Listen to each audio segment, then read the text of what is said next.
Good morning. This is excuse me.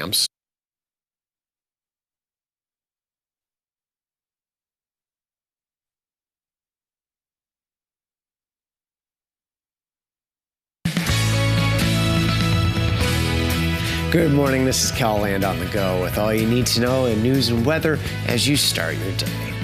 A second suspect has pleaded guilty in the murder of a Wagner, South Dakota man more than 3 years ago. Alexis De La Rosa of Texas pleaded guilty Friday to second-degree murder as part of a plea deal. He faces a sentence of life in prison. Another suspect, Justina Tuttle of Niobrara, Nebraska, pleaded guilty in May to assault with a dangerous weapon. Court papers say the pair beat George Cournoyer Jr. with a hammer and a baseball bat. Cournoyer's body was found at his home in December of 2020. One man is dead after a crash in northwestern Sioux Falls over the weekend. Police say it happened in the area of North Marion Road and West Bentgrass Street just after 10 o'clock on Friday night.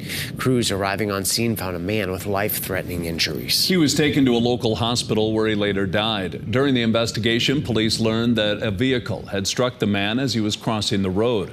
We hope to learn more at this morning's police briefing. You can watch it live right here on KELOLAND.com starting at 10:30. Authorities in Yankton County are asking for the public's help in finding a car that nearly hit a school bus earlier this month. The Yankton County Sheriff's Office posted video of the incident to Facebook. Officials say it happened March 12th. A white car was trying to pass a semi on Highway 81 when it almost collided with the Yankton School District bus. If you have any information, you're asked to call the Yankton County Sheriff's Office. A school district in northwestern Iowa is informing parents about an investigation into a non-district employee who had interactions with students. In a post on Facebook, the Central Lyon Community School District says the allegations are considered severe and being taken seriously. However, the district did not go into details about the case. The school district says that the person under investigation no longer has access to students or school facilities. The Iowa DCI and Lyon County Sheriff's Office has interviewed the students and parents involved in the case, but law enforcement told the district that students are not in imminent danger. A Meade County man was arrested last week accused of shooting a dog earlier this month. The Meade County Sheriff's Office says it happened March 13th in the area of Eagle Ranch Road. Officials say a caller to the 911 center advised that he had shot a dog on his property. After an investigation, the caller, Richard Greenman, was arrested for intentional kill, injure an animal of another. The Sheriff's Office says deputies have responded to 33 calls of dogs at large in the area. Authorities are reminding residents that killing or shooting another's animal is illegal. Now let's get a check of our weather with meteorologist Scott Munn. Good morning, Scott. Good morning there, Travis. Good morning, everybody. We are looking at temperatures today to be below average. We'll bring in some sunshine. Temperatures hitting the 20s, 30s, and 40s for highs. We'll have 40s across western South Dakota, with a high of 42 in Rapid City, 35 in Pierre, 26 today in Aberdeen, and 32 in Sioux Falls. Chance for a wintry mix late tonight into tomorrow and includes accumulating snow in north central and northeastern South Dakota. More details on your forecast with Brian coming up. Thank you, Scott. There's been a rise in online shopping over the last 3 years due to the pandemic. With that comes the rise in online scams. The South Dakota Better Business Bureau reported over 40,000 scams across the country in 2022. The director of South Dakota Consumer Protection says you can try and avoid these scams by checking to see if the site is secure. Don't give out personal information and use a credit card when making purchases. First thing that I always look at would be your URL. Line, that command line that tells you what site you're actually on. Make sure that there's no misspelled words in there. And then do some checking within that site itself. You can report websites to the BBB or South Dakota Consumer Protection. South Dakota's congressional delegation is reacting to the downing of a U.S. drone by Russian fighter jets. Senators John Thune and Mike Rounds condemn the action, as does Representative Dusty Johnson. Thune calls it very provocative. He says Russia needs to get the message. It is something that cannot happen again. Clearly needs to be met with clear statements that this is not something that we're going to accept or tolerate.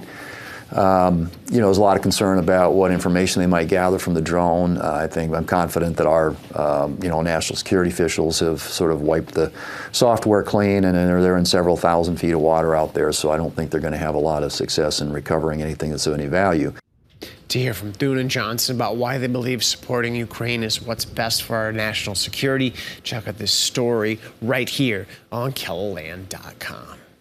That's a look at some of our top stories. Now let's get one last look at your weather with meteorologist Brian Karstens. Brian?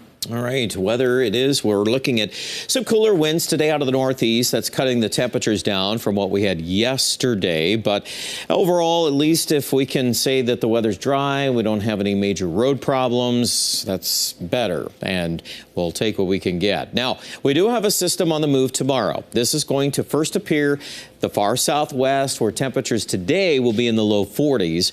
So as we kind of look at radar trends tonight, that could be either a little rain or snow combo there. The setup tomorrow morning, so we look at the maps here. We're going to start off the day plenty chilly, probably low 20s, Sioux Falls to Marshall.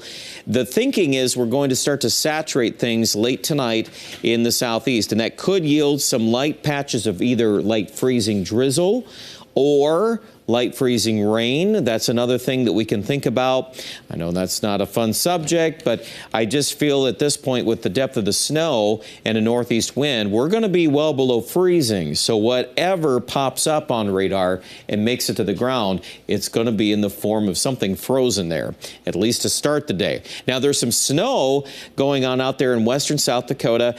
Probably not going to stick as well because of the time of the year. And remember, we still even have temperatures there in the upper 20s and low 30s early Tuesday morning. So this isn't as cold of a system. And certainly Sioux Falls, whatever falls in the morning as a frozen mix should melt. I'm still encouraged that we're going to get back to at least the low 40s in the afternoon. Yankton might even get close to 50 and maybe near that level in Spencer, Iowa. Meanwhile, the afternoon looks tricky in the northeast. That band of snow might even pop a lightning strike or two in that zone. So if that happens, you can get some snow rates that are going to come down quickly. And it's kind of a tight balancing act here as to how to handle a quick moving system like that. Obviously, it doesn't take much, and you can get a quick 2 to 4 inch snow in Aberdeen, Sisseton, a 3 to 6. We've cut back the numbers toward Watertown and south just due to the temperature forecast where it's rain versus snow, but still monitor the weather tomorrow in those areas. This system will kick up some wind, but it's not terribly strong. I think the winds maybe in Aberdeen and Watertown could be in that 30-mile-an-hour range with that system. That will clear the decks here Wednesday morning. Wednesday during the day is mainly quiet, but then by Wednesday night, early Thursday, there's another piece coming in out of southwest South Dakota and western Nebraska. Let's kind of recap that scenario. So here's system 1. There it is Tuesday, again during the day tomorrow. That zips through our region.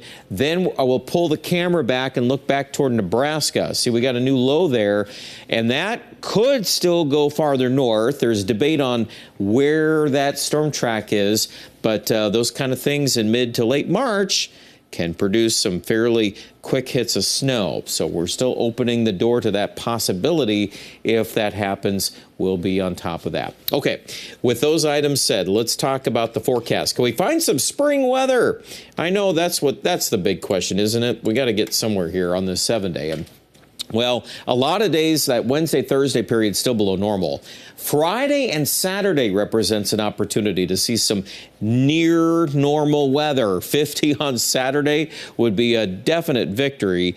I would be more cautious about Aberdeen, more of this area stuck in the 20s, upper 20s and low 30s over the course of the 7-day period. We still have a lot of snow on the ground, especially into North Dakota. Pierre and Rapid, you'll probably feature some 40s.